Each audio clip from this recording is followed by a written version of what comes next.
الأولين سيدنا ونبينا وطبيب نفوسنا وحبيب قلوبنا أبي القاسم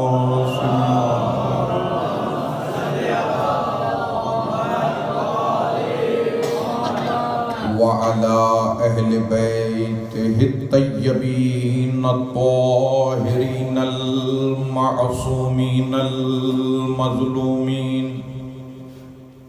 أما بعد فقد قال أبا عبد الله الصادق عليه السلام لأن الخلق فتموا عن معرفتها صلوات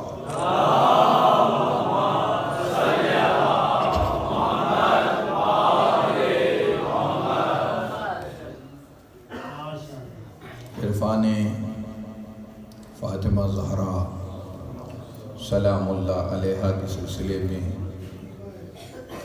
آج نویں مرتبہ مسلسل آپ مومنین کے چہروں کی زیارت ہو رہی ہے اور یقیناً ہر دن سیدہ کی معرفت کے سفر میں کسی نہ کسی زینے کو ہم طے کر رہے ہیں، لیکن حقیقت تو یہ ہے کہ معرفت سیدہ کا سفر لامتناہی ہے۔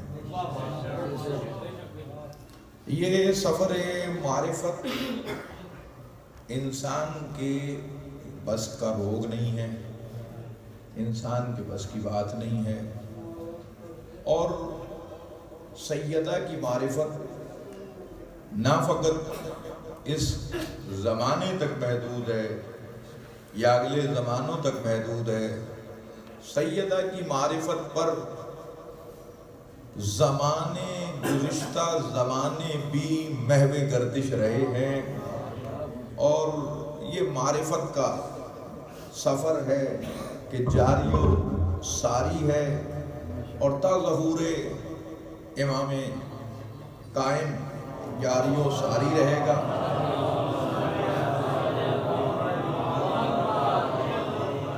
اور ایک اور منزل پر امام علیہ السلام نے ارشاد فرمایا علی معرفتہا دارت القرون الاولی۔ اس لفظ کی، اس جملے کی تشریح عقل انسانی سے بالا تر ہے۔ علی معرفتہا دارت القرون الاولی، کہ گزشتہ زمانے سیدہ کی معرفت کے گرد محو سفر اور محو گردش ہے۔ قرون زمانوں کو کہتے ہیں، یہ معرفت سیدہ کا سفر ہے۔ اور پھر امام نے جب یہ جملہ ارشاد فرمایا، مولا صادق آل محمد نے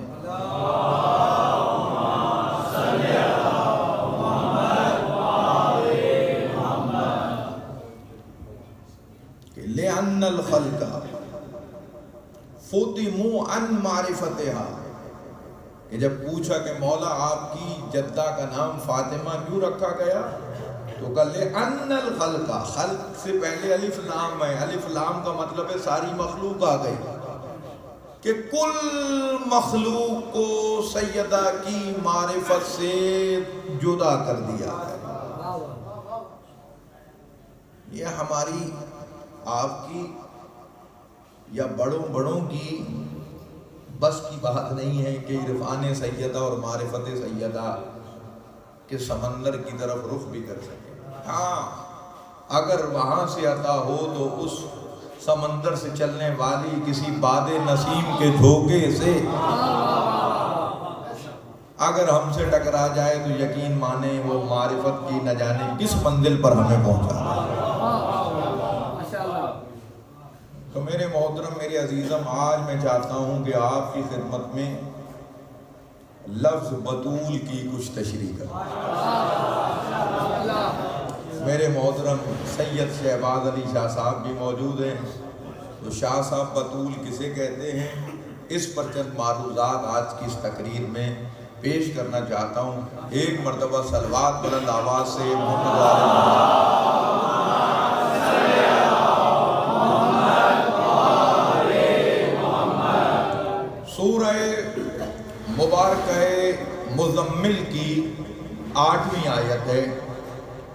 جس سے ہمیں اشارہ ملتا ہے وَاذْكُرُ اسْمَ رَبِّكَ، کہ اپنے رب کا نام لو، اپنے رب کا ذکر کرو، وَتَبَتَّلَ إِلَيْهِ تَبْتِيلًا، اور کٹ جاؤ، الگ ہو جاؤ اور اس سے جڑ جاؤ۔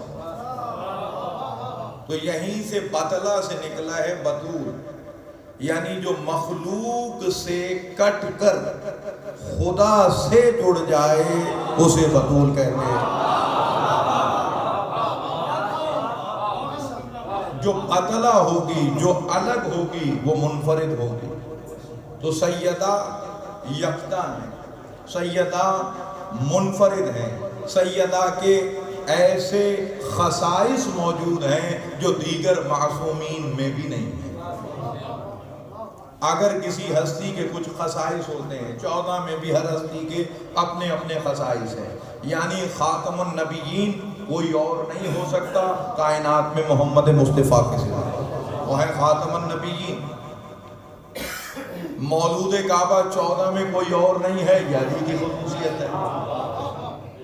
جس کے قبر کی خاک بھی خاک شفا بن جائے، یہ حسین کی خصوصیت ہے۔ اور جو کائنات کا پہلا فرد ہو کہ جس کی ماں بھی عصمت کبریٰ پر ہو، باپ بھی عصمت کبریٰ پر ہو، وہ حسن کی خصوصیت ہے۔ ہر معصوم کے خصائص ہیں۔ تو سیدہ سلام اللہ علیہا کی ذات کے بھی خصائص ہیں، سیدہ کے متعدد خصائص ہیں۔ بطول کہتے ہیں جو الگ ہو، جو یونیک ہو، جو منفرد ہو، جو اپنے زمانے کی تمام عورتوں سے افضل ہو، جو شرافت کے اعتبار سے، کردار کے اعتبار سے، عصمت کے اعتبار سے، علم کے اعتبار سے، شرف کے اعتبار سے، طینت کے اعتبار سے، ہر اعتبار سے بلندی پر ہو، اسی کو تو بطول کہتے ہیں۔ تو سیدہ سلام اللہ علیہا کہ کچھ ایسے خصائص ہیں جو کسی اور شخصیت میں نظر نہیں آتے۔ 14 میں سیدہ اس عظیم بی بی کو کہتے ہیں کہ جس کے نور مطہر کو اللہ نے کسی نبی کے صلب سے مس ہونا بھی گوارا نہ کیا۔ میں نے بہت بڑی بات کہی اور آپ سمجھ نہیں پائے کہ 13 میں اور سیدہ میں یہ فرق ہے کہ جو اسلاف کا سفر ہوا ہے معصومین، جو اسلاف میں ایک صلب سے دوسرے صلب تک منتقل رہے ہیں، اور جہاں یہ انوار مقدسہ کا نور رہا وہاں کمال ہو گیا۔ یعنی کسی نے معصوم سے سوال کیا کہ یہ کیا سبب ہے کہ جب ابراہیم علیہ السلام کو آگ میں پھینکا جا رہا تھا تو ابراہیم پر کسی قسم کی کوئی پریشانی کے آثار نہیں تھے، بڑے اطمینان کی منزل پر تھے ابراہیم۔ اور جب موسیٰ سے کہا کہ یہ عصا جب اژدہا بن گیا تو موسیٰ سے کہا پکڑ، تو موسیٰ خائف ہوئے۔ کا سبب کیا ہے؟ ابراہیم آگ میں جاتے ہوئے خائف نہیں ہوئے اور موسیٰ اس اژدہے کو ہاتھ لگاتے ہوئے خائف ہوئے۔ یہ دونوں میں تفاوت کیوں ہے؟ موسیٰ بھی اولی العزم رسول ہے، ابراہیم بھی اولی العزم رسول ہے۔ تو معصوم مسکرا کے کہتے ہیں موسیٰ کے صلب میں ہمارا نور منتقل نہ ہوا، ابراہیم کے صلب میں ہم تھے۔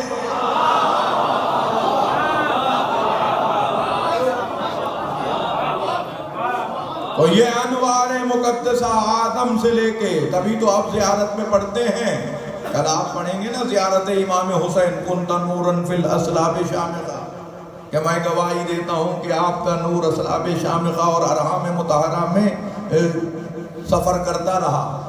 تو امام حسین کی زیارت میں جملے ہیں، شہزادی کی زیارت میں جملے نہیں ملیں گے، کیونکہ شہزادی کا نور کسی نبی کی صلب میں بھی نہیں رہا۔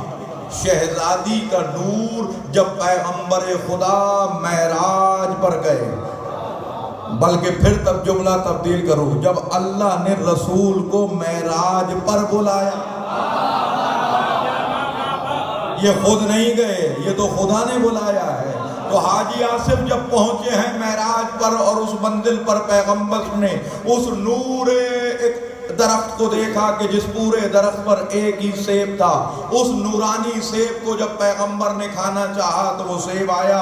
پیغمبر خدا نے جب اس سیب کو تناول کیا تو سیدہ کا نور پیغمبر کے صلب مطہر میں منتقل ہوا. یعنی آدم سے لے کر عیسیٰ تک کسی نبی کے صلب، بلکہ پھر جملہ کروں، آدم سے لے کر عبد المطلب کے صلب تک تو یہ نور سفر کرتے رہے.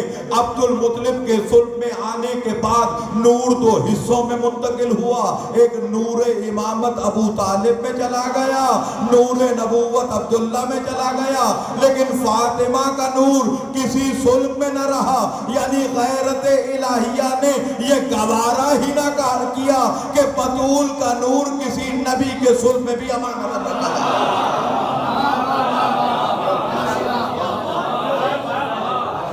یہی سبب ہے کہ جتنے بھی ہیں وہ سب جنت کی طرف جائیں گے، سب جنت کی طرف جائیں گے. اولیاء جنت میں جائیں گے، انبیاء جنت میں جائیں گے، سب جہاں جائیں گے فاطمہ وہاں سے آئی ہے.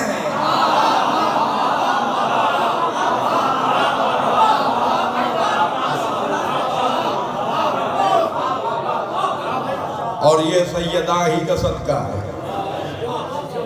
وہاں سے چیزیں بہت سی آئی ہیں، چیزیں وہاں سے بہت سی آئی ہیں، لیکن چیزیں جا گئی وہاں پر دو ہی ہیں.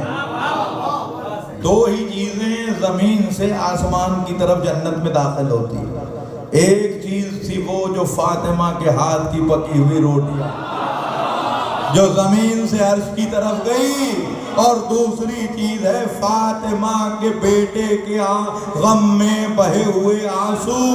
یہ وہ آنسو ہے جو فرشتے لے جاتے ہیں اور کوثر میں ملا دیتے ہیں تاکہ ذائقہ بڑھ جائے.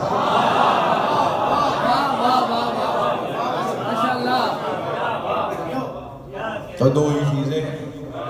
تو سیدہ کی پہلی خصوصیت یہ ہے کہ کسی نبی کے صلب میں ان کے نور کو امانتاً نہیں رکھوایا. یہ ڈائریکٹ بابا کے صلب میں آئے. دوسری یہ کہ سب جنت کی طرف جائیں گے، یہ جنت سے آئیں گے. تیسری خصوصیت جناب سیدہ جو بطول ہے، منفرد ہے، کہ تاریخ عالم میں کوئی ایسی بیٹی نہیں ہے کہ جس کے لیے اس کا باپ کھڑا ہو. کوئی بیٹی ایسی نہیں، کوئی ایسی بیٹی نہیں. یہ واحد بیٹی ہے کہ جس کے لیے اس کے باپ کو کھڑا ہونا پڑتا. اور کیوں کھڑے ہوتے تھے اس پر بہت ساری وجوہات ہیں، شاید کسی مجلس میں ذکر کیا ہے یا نہیں. تو دیکھیے رسول اللہ کیوں کھڑے ہوتے تھے. اگر اس کے اسباب تلاش کرنے بیٹھیں تو بہت لمبی بات ہو جائے گی. ایک دو علتیں سامنے کی بیان کر دیتے ہیں. اصول یہ ہے کہ اگر کوئی چھوٹا بچہ کسی چیز کو پیش کرتا ہے تو آدمی اسے الگ انداز سے وصول کرتا ہے، اور کوئی اس سے بڑا کسی چیز کو ہدیے کو دے تو اگر کوئی بڑا ہدیے کو دے گا تو آپ بیٹھے بیٹھے اجرک پہنیں گے یا کھڑے ہو کے؟ تو آپ کہیں گے کیونکہ دینے والا بڑا ہے. تو اگر کوئی بڑا کسی چھوٹے کو کچھ ہدیہ دے تو پھر تقاضا یہ ہے کہ دینے والے کے احترام میں اس ہدیے کا احترام کیا جائے. تو اب سیدہ سلام اللہ علیہا ہدیہ پیغمبر ہیں. اللہ نے کبھی کسی چیز کو دینے کے بعد احسان نہیں جتلایا. یہ دنیا کی چیزیں دے کر تو اللہ نے مومن پر بھی احسان نہیں جتلایا. اگر مومن پر بھی احسان جتلایا ہے تو ایک چیز پر جتلایا کہ لقد من اللہ علی المومنین، کہ مومنین پر ہم نے یہ احسان کیا اذ بعث فیہم رسولا، کہ ہم نے ان میں اپنے اس رسول کو بھیجا. یعنی مومن کو کوئی چیز دنیا کی دے کر اللہ نے احسان نہیں جتلایا، لیکن جب محمد مصطفیٰ کو دیا تو کہا محمد مصطفیٰ یہ مومنین یہ تمہارے لیے میرا احسان ہے کہ میں نے اپنے قرب سے اس نبی کو تمہاری طرف منتقل کیا جو علت غائب کائنات ہے. تو اب محمد مصطفیٰ کو دے کر مومنین پر احسان جتلایا، اور لیکن جب فاطمہ کو دیا تو کہا انا اعطینک الکوثر، میرے حبیب ہم نے آپ کو کوثر عطا کی. یعنی فاطمہ وہ ہے جسے اللہ عطا کہہ رہا ہے. تو اب فاطمہ ہے مصطفیٰ پر احسان. اصول یہ ہے کہ ہدیہ جتنے بڑے کا ہو اتنا احترام کیا جائے. رسول بیٹی سمجھ کے نہیں، ہدیہ الہی سمجھ کے کھڑے ہوتے.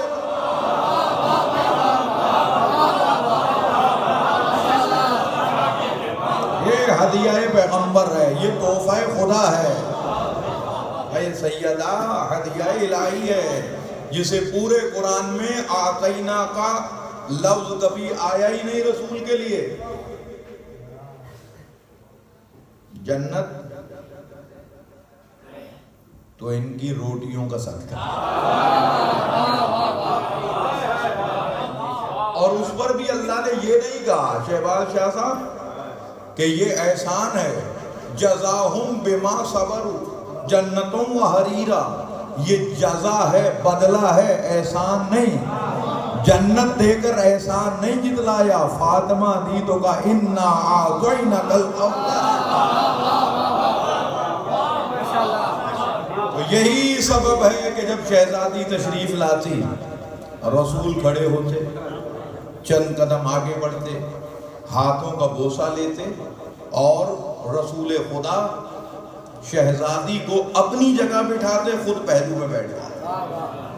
یہ بڑی بات ہے. یعنی منیب جسے اپنی جگہ بٹھائے اسے نائب کہتے ہیں. مستخلف جسے اپنی مسند پر بٹھائے وہ اس کا خلیفہ ہوتا ہے. تو شہزادی کو اس مسند پر بٹھا کر رسول بتا رہے ہیں کہ مقام محمدیہ پر جز رسالت بیٹھ سکتا ہے، کوئی اور نہیں.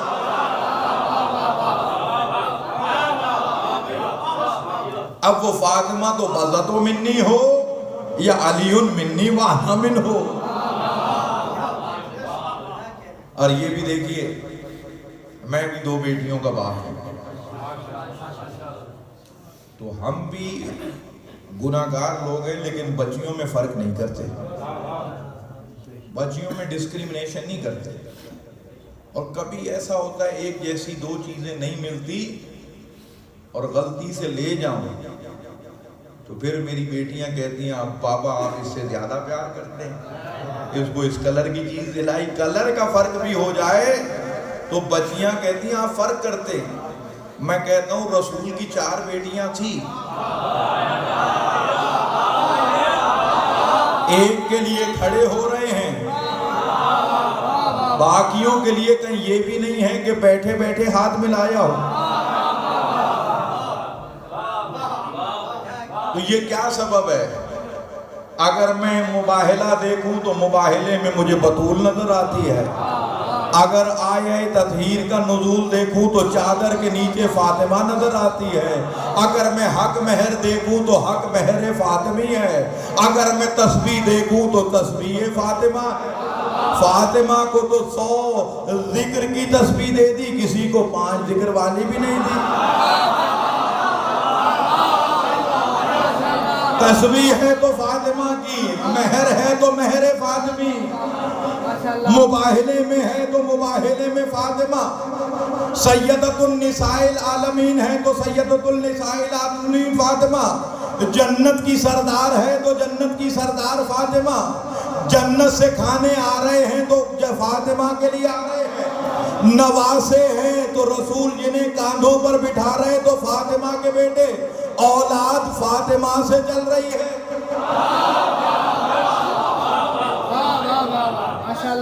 اگر بیٹیاں بھی ہیں تو میں کہتا ہوں مسلمانوں میں تمہاری بات بھی مان لوں کہ رسول کی 4 بیٹیاں ہیں تو پھر دل پہ ہاتھ رکھ کے بتاؤ جب محمد کی 3 بیٹیاں فاطمہ کے برابر نہیں ہو سکتی تو کسی غلام محمد کی بیٹی فاطمہ کے برابر کیسے ہوگی؟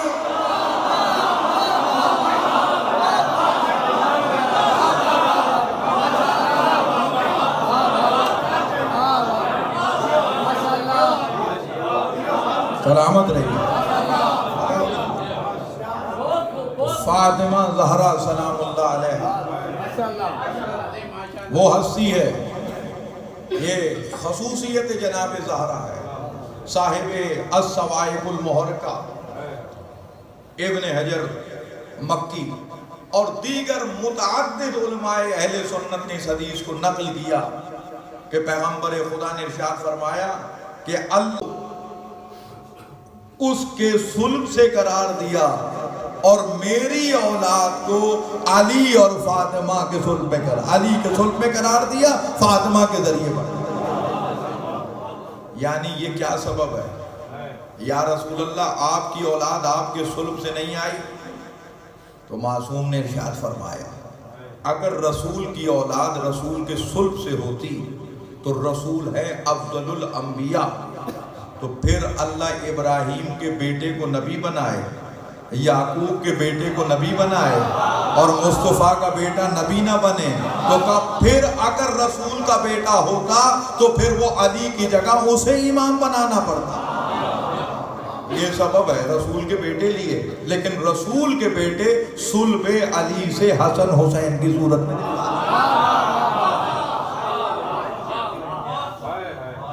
میرے محترم یہ سیدہ کی ذات ہے، یعنی یہ وہ منفرد بی بی ہے کہ جس کے ذریعے اس کے بابا کی نسل جاری۔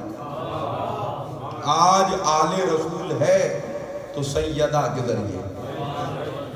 سیدہ کہ کیا خصائص اور کیا کمالات عقل انسانی بیان کرے کہ محمد مصطفیٰ رحمت للعالمین ہے، عالمین کے لیے رحمت ہے، یعنی رحمت کہتے ہی عربی میں ہیں الرحمت حل المشکلات و ایجاء الحاجات۔ رحمت کے معنی ہیں مشکلوں کو حل کرنے والی، حاجتوں کو پوری کرنے والی، یعنی رحمت کے آنے کے بعد آپ کی کیفیت کو تبدیل کر دیں۔ یعنی رحمت میں مثال دوں، ایک انسان کسی پریشانی میں، اس کی پریشانی دور ہو جائے تو سمجھ لیں رحمت آ گئی۔ انسان گرمی سے پریشان ہے، بادل آئے، بارش برسی، موسم تبدیل ہوا تو زبان سے نکلا باران رحمت ہے۔ تو رحمت وہی ہے کہ جو انسان کو پرانی کیفیت سے نکال کر، مشکل سے نکال کر آسودگی میں لے آئے، خوشحالی میں لے آئے، وہ ہے رحمت۔ اور رحمت کی ضد ہے غضب۔ رحمت کی ضد کیا ہے؟ غضب۔ رحمت بقا چاہتی ہے، غضب فنا چاہتا ہے، اور اللہ نے عرش پر لکھ دیا ہے کہ میری رحمت میرے غضب پر غالب ہے۔ تو رحمت ہے بقا، رحمت ہے مشکل کشائی، رحمت ہے حاجت روائی، یعنی رسول ہے رحمت للعالمین، یعنی عالمین کے لیے باعث رحمت، یعنی عالمین کی مشکلیں حل کرنے والے، یعنی عالمین کے حاجت روا، یعنی عالمین کی بقا کا ذریعہ۔ تو رسول ہے عالمین کی بقا کا ذریعہ۔ ہر بیٹی باپ کے لیے رحمت ہوتی ہے، تو جو رحمت للعالمین کے لیے رحمت کا باعث ہو اسے فاطمہ کہتے ہیں، وہ ہے فاطمہ جو عالمین کے رسول کے لیے رحمت ہے۔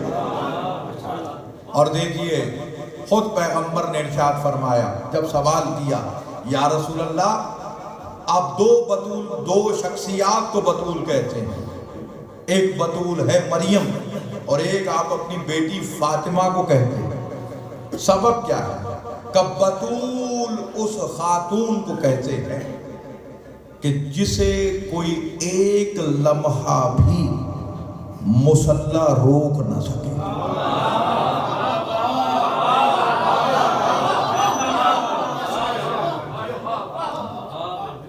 جسے ایک لمحے کے لیے بھی مصلی روک نہ سکے، کیونکہ آیت کیا کہتی ہے؟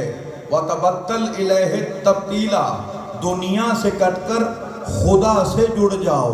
تو جو خدا سے جڑا ہوا ہو اور اسے مصلی روک لے تو پھر بطول کیسے رہی؟ وہ تو کچھ لمحوں کے لیے خدا کے قرب اور عبادت سے دور ہو گئی، تو پھر وہ بطول تو نہیں ہو سکتی. بطول کہتے ہی اسے ہے کہ خود ام المومنین کہیں کہ 15 رمضان کا دن تھا، ظہر کی نماز پڑھی، فاطمہ نے ظہر کی نماز پڑھی، ظہر کے بعد حسن کی آمد ہوئی، فاطمہ نے پھر مغرب کی نماز پڑھی، نہ روزہ ٹوٹا نہ نماز چھوڑی.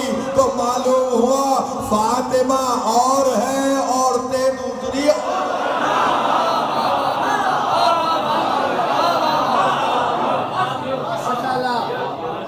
تو بطول اسی کو کہتے ہیں کہ جسے کسی لمحے مصلی عبادت سے روک نہ سکے. یہی تو فرق ہے. سیدہ بطول ہے، منفرد ہے، یکتا، ہر اعتبار سے یکتا ہے. مریم بھی بطول ہے، سیدہ بھی بطول ہے، لیکن فرق ہے مریم بغیر شوہر رکھے بطول ہے، سیدہ شوہر کے بعد بھی بطول ہے. اور کسی دور میں نے ایک مجلس پڑھی تھی جس میں نے 10 فرق بیان کیے تھے مریم اور فخر مریم. تو کبھی موقع ملا اس عشرے کے علاوہ کسی مجلس میں وہ نکات کو کوشش کریں گے ذکر کو دہرانے میں نفع ہے تو فخر مریم بیان کریں گے آپ کی خدمت میں. تو یہاں پر ایک جملہ آپ کے ضیافت ایمانی کو مد نظر رکھتے ہوئے عطیہ کرنا چاہتا ہوں کہ سیدہ وہ ہے کہ دنیا میں جتنی خواتین ہیں ان میں 3 میں سے کم از کم 2 نقص تو پائے جاتے ہیں. نقص طہارت، نقص عبادت، نقص وراثت، نقص شہادت. شہادت کہتے ہیں گواہی. یعنی جتنی خاتون ہیں، ہمارے فقہ میں ایک مسئلہ ہے جو اہل سنت کے یہاں نہیں ہے، وہ بھی تھوڑا سا بیان کر دیتا ہوں. ہمارے یہاں اگر اکلوتی بیٹی ہے باپ کی تو وہ ایک بیٹی ہی باپ کی پوری وراثت کی حقدار قرار پائے گی. اہل سنت میں یہ ہے کہ چاچے مامے پھپھے تائے کبھی زندگی میں پوچھا بھی نہ ہو، لیکن جیسے ہی باپ آنکھیں بند کرے گا تو آدھی جائیداد لینے کے لیے وہ بھی آ جائیں گے. تو ان کے یہاں کہ آدھا ملے گا بیٹی کو اور آدھا مل جائے گا باپ کے بھائیوں کو، اور ان میں چلا جائے گا حصہ. اس لیے بہت سے ہوشیار لوگ حصہ بچانے کے لیے بھی آل محمد کے دروازے پر وقتی طور پر آ جاتے ہیں تاکہ بھائی ہماری بچی کا حصہ تو بچ جائے. اس کا مطلب ہے کہ آج بھی زمانے کو معلوم ہے کہ عقلی طور پر حق کہاں ہے.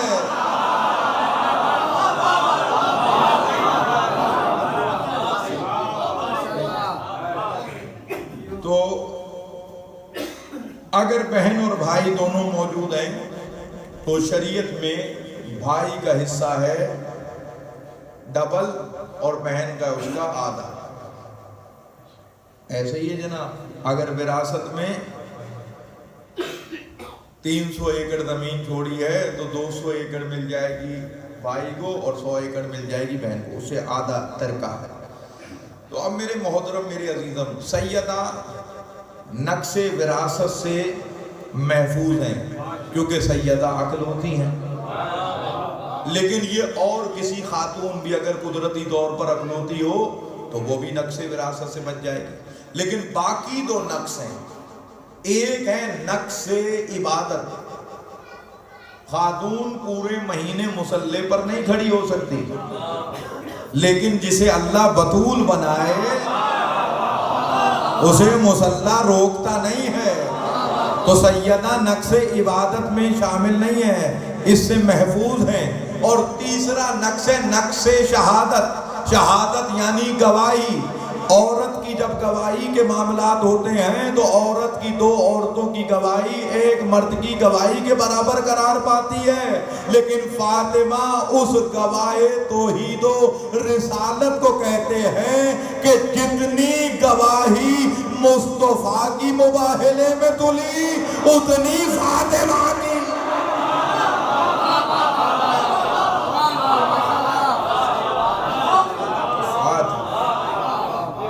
کون جانے جناب سیدہ کیا ہے، کس کی خانہ ادراک میں آئے کہ سیدہ کیا ہے، کس کی طاقت کے عرفان سیدہ کو سمجھ سکے. اور سب نے اپنے انسان جو ہے نا، یہ جتنے بھی ہم ہیں نا، ہم وہی کام کر رہے ہیں جو مصر کی اس بوڑھی عورت نے کیا تھا. جب مصر میں یوسف بکنے کے لیے آئے، بڑے بڑے رئیس، بڑے بڑے بادشاہ اور خود عزیز مصر یوسف کے خریداروں کی لائن میں کھڑا تھا. اور ایک بوڑھی ایک کپڑا لے کے آئی، چھوٹا سا کپڑا. اماں کیا کرنے آئی ہو لائن میں؟ کہا یوسف خریدوں گی. کہا ہے کیا؟ یہ کپڑا. کہا یہاں دیکھو تو صحیح کون کون ہے. کہا میں جانتی ہوں خرید نہیں سکتی. کہا کھڑی کیوں ہو؟ کہا کل کو جب مورخ فہرست لکھے گا کہ یوسف کے خریدار کون تھے تو میرا نام بھی آ جائے گا کہ خریداروں میں تو تھی، قدردان تو تھی، خرید نہ سکی اور بات ہے، لیکن یوسف کے محبین میں تو تھی. تو ہم بھی جانتے ہیں ہم کہاں مقام فاطمہ کہا، لیکن یہ عزاداری کر کے ہم نے مصر کی بوڑھی عورت کی طرح یہ کہہ تو سکتے مالک ہم نے اپنی بھی ساتھ کے مطابق ذکر فاطمہ، ہم نے اپنی بھی ساتھ کے مطابق کیا. اقبال نے بھی اسی فہرست میں کھڑا ہوا نظر آیا. اقبال نے بھی نذرانہ عقیدت فاطمہ زہرا کو پیش کیا اور رموز بے خودی میں نہ جانے کیا کہہ گئے. اور کہنے لگا، ایک تقابلی جائزہ کیا کہ مریم یک نسبت عیسیٰ عزیز، اس سے نسبت حضرت زہرا عزیز. شاید بھائی اقبال کے پاس لفظوں کی کمی نہیں تھی.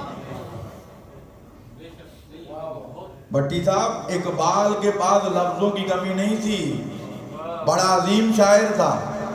لیکن جہاں مریم کا نام لکھا تو کہا مریم، اور جہاں سیدہ کا نام لکھا تو حضرت زہرا. مریم یک نسبت زہرا عزیز، اس سے نسبت فاطمہ زہرا، اس سے نسبت حضرت زہرا عزیز. نور چشم رحمت للعالمین، یہ اس کی نور چشم ہے جو رحمت للعالمین ہے. آن امام اولین و آخر، یہ وہ اس محمد کی بیٹی ہے جو اولین اور آخرین کا امام ہے. بانو تاجدار حل عطا، یہ اس کی بانو ہے، یہ اس کی زوجہ ہے جس علی کے سر پر حل عطا سورہ دہر کا تاج سجا ہوا ہے. بانو تاجدار حل عطا، مرتضی مشکل کشا شیر خدا. اور پاکستان میں تو کم سے کم یا علی مدد کے خلاف فتوے نہ دو، اقبال علی کو مشکل کشا مانتا ہے.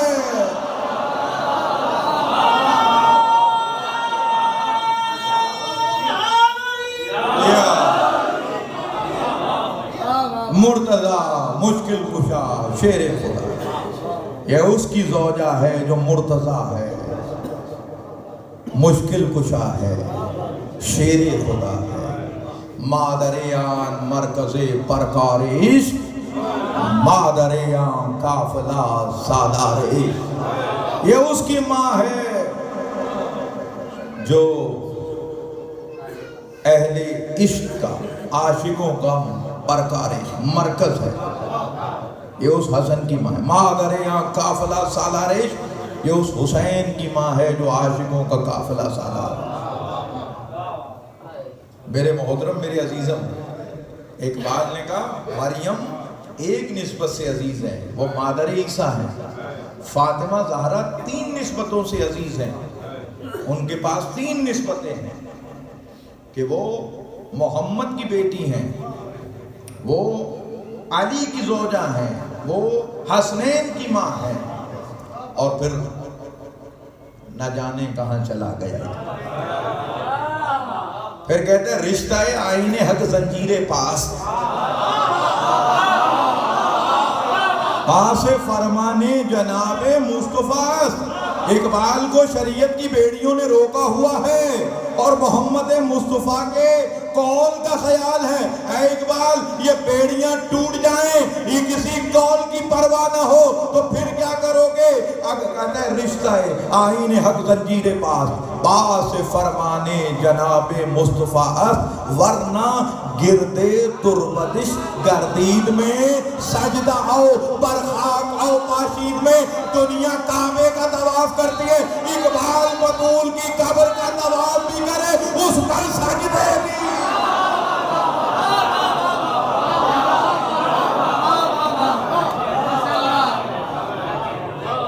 اقبال نے یہ بات کی، عظیم اقبال نے اپنے خراج عقیدت پیش کیا۔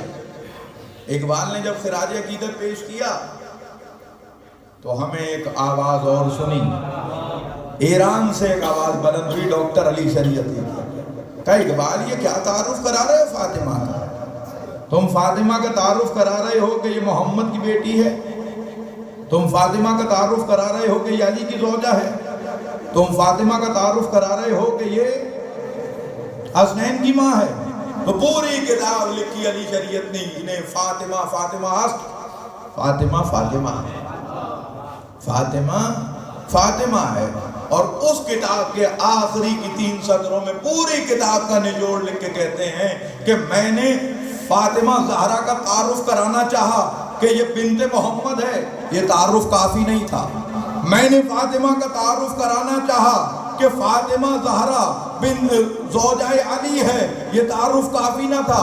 میں نے بطول کا تعارف کرانا چاہا کہ یہ مادر حسنین ہے، یہ تعارف کافی نہ تھا۔ یہ سب کچھ فاطمہ ہے، لیکن اس کے باوجود بھی فاطمہ اپنا مقام رکھتی ہے، سیدہ اپنا تشخص رکھتی ہے، یہ سب کچھ تو ہے لیکن فاطمہ فاطمہ ہے، فاطمہ ان سب کے باوجود بھی اپنا مقام رکھتی ہے۔ یہ 2 ذہن سے، ایک پاکستان سے آواز، ایک ایران سے آواز، انہوں نے تعارف کرایا تو بشر کی حیثیت سے، انہوں نے تعارف کرایا اپنی عقل کے مطابق، دونوں نے تعارف کرایا اپنی معرفت کے مطابق۔ ایک نے کہا کہ سیدہ ان نسبتوں کے ذریعے پہچانی جائے گی، دوسرے نے کہا سیدہ اپنا الگ مقام رکھتی ہے۔ میں کیا کروں؟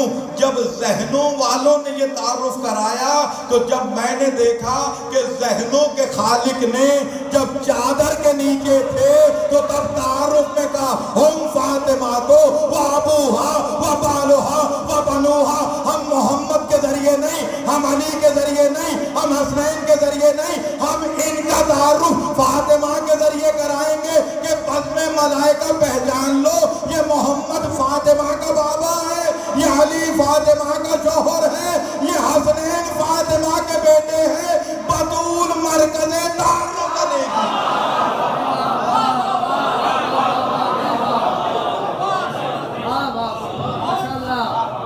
بطول مرکز تعارف بنے، تعارف سیدہ کے ذریعے ہوگا، سیدہ پہچان کا ذریعہ بنے گی۔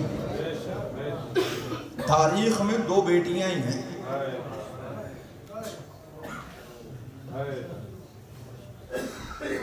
جو اپنے باپ کی پہچان کروا سکیں۔ ایک بیٹی مصطفیٰ کی بیٹی ہے کہ جس کے ذریعے چادر کے نیچے رسول اللہ جیسی ہستی کا تعارف ہوا، اور ایک بیٹی ہے علی کی۔ شیعوں پہ بڑے مشکل دور آئے، بڑے مشکل دوروں سے شیعت گزری۔ ایسے دور بھی آئے جہاں نام علی لینے پر پابندی تھی. تب کوئی شیعہ دوسرے شیعہ کو مولا کا فرمان سنانا چاہتا تو کہتا تھا قال ابو زینب، ابو زینب نے کہا. مومن سمجھ جاتا ابو زینب سے مراد علی ہے. اتنا مظلوم رہا ہے علی. بس عزیزو، اگر باپ کی نسبت سے بیٹیوں کے لفظ یا لقب دیکھے جائیں تو پھر 3 بیٹیاں بنتی ہیں جو ایک ہی کیلیبر کے نام ہیں. ایک بیٹی ہے ام ابیہا جسے فاطمہ زہرا کہتے ہیں.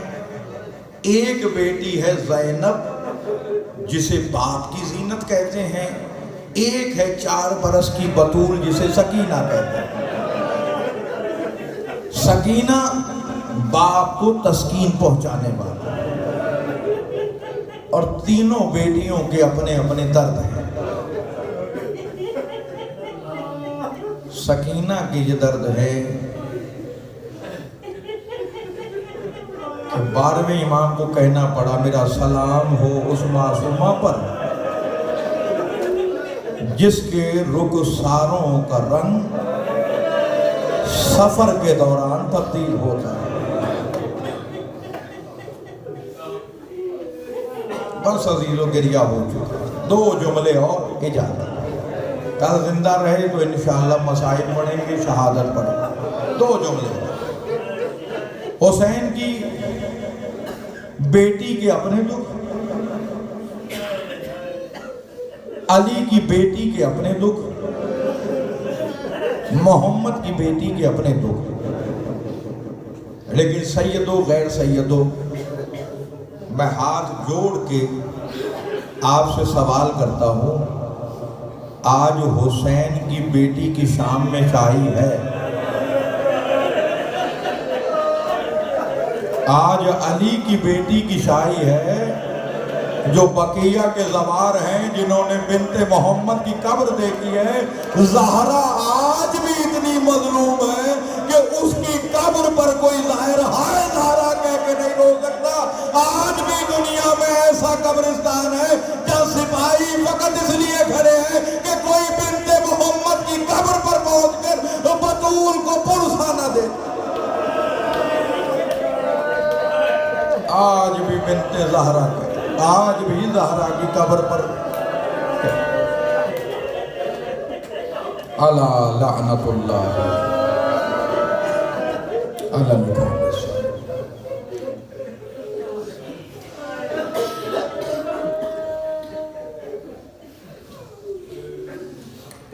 آنے والے تجھے واسطہ محمد و آل محمد علیہ السلام کی عظمت کا بانیان مجلس رضا کا انعقاد کرانا، آپ صاحبان کا مسلسل ادائے فاطمیہ میں شرکت فرمانا، عشق بہانا، مجھ حقیر پر تقصیر کے چند کلمات ادا کرنا، مجھ سے پہلے مولا کی ثنا خوانی کرنے والے مولا کے قصیدہ خانوں کا ثنا خانوں کا پڑھنا. مالک اپنی بارگاہ میں قبول اور مقبول فرما. آنے والے محمد و آل محمد کے صدقے میں جہاں جہاں آل رسول کے چاہنے والے بستے ہیں، مالک تمام اہل بیت کے چاہنے والوں کی جان، مال، عزت اور آبرو کی حفاظت فرما. جو مومنین و مومنات بیمار ہیں، والدہ ایاد حسین مغل، مٹھو بھائی کی بھابھی، میرے ماموں اور بابو بھائی بیمار ہیں، مالک محمد و آل محمد کے صدقے میں جتنے بھی مومنین و مومنات محبان آل رسول دنیا کے جس گوشے میں بیمار ہیں، تجھے واسطہ سیدہ سلام اللہ علیہا کا تمام بیماروں کو صحت کاملہ و عاجلہ عنایت فرما. آلے والے محمد و آل محمد کے صدقے میں زوار اعجاز مغل صاحب اور ان کی والدہ کو کے اور نواز علی سمو صاحب کے گناہان کبیرہ و صغیرہ معاف فرما، محمد و آل محمد کے صدقے میں مرحومین کے درجات بلند فرما، محمد و آل محمد کے صدقے میں مرحومین کو اور ہمارے جملہ مرحومین اور ہم سب کو بروز محشر شفاعت محمد و آل محمد علیہ السلام، بالخصوص شہزادی فاطمہ زہرا سلام اللہ علیہا کی شفاعت نصیب فرمانا۔ آل محمد و آل محمد کے صدقے میں جو مومنین قرض دار ہیں انہیں قرضے سے نجات عطا فرما، محمد و اہل بیت محمد علیہ السلام کے صدقے میں مالک ہم سب کو واجبات پر عمل کرنے کی توفیق عنایت فرما، محرمات سے بچنے کی توفیق عنایت فرما، سیرت معصومین کو سمجھنے اور اپنانے کی توفیق عنایت فرما۔ تمام دعاؤں میں سب سے اعلیٰ وعرفات ہوا حجت دورہ امام زمانہ کے ظہور میں تعجیل فرما، اس وقت تک موت نہ دینا جب تک امام زمانہ ہم سے راضی رہے۔ ربنا تقبل منا انک انت السمیع العلیم برحمتک یا ارحم الراحمین، اللہم صلی علی محمد و آل محمد۔